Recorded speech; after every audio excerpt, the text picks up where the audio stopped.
الرحمن الرحيم maansadan magaceeda waxaa la yidhaahdaa hablaha Soomaaliyeed. Waa maanse ka hadlaysa ama ka turjumaysa hanaanka hubqaadka iyo weliba hufnaanta hablaha Soomaaliyeed.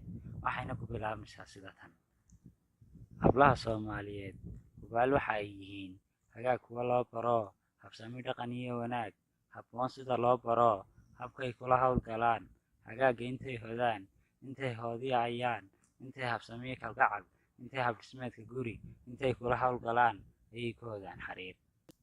Hablaha Soomaaliyeed hubaal waxa ay sitaan hanaan sida heega roob, dilaac sida waa iftiin, hubaal ugu soo ifee, hanaan iyo haybad wacan, asluub iyo haybad qurux, hanaan wacan iyo ilwaad, eebba hibow sii hablaha Soomaaliyeed.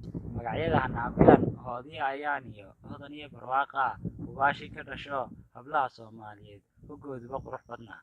Ninkii u hela nasiib ayuunbaa hanan karee, hodan weeye luulo, hufano xishood loo, dheeman weeye hubaashii cidi aana heli karin. Hablo qurux loo qiimo hanan kara, hablo qaniyo qudhu raacdo, hablo xeerkana xaq dhowr u laho, hablo diintana dhaqan u lahiyo, hablo hooyana xaq dhowr mudan baa, arligeennana hodan ku ahe, hibe iyo sharaf eebba idin sii.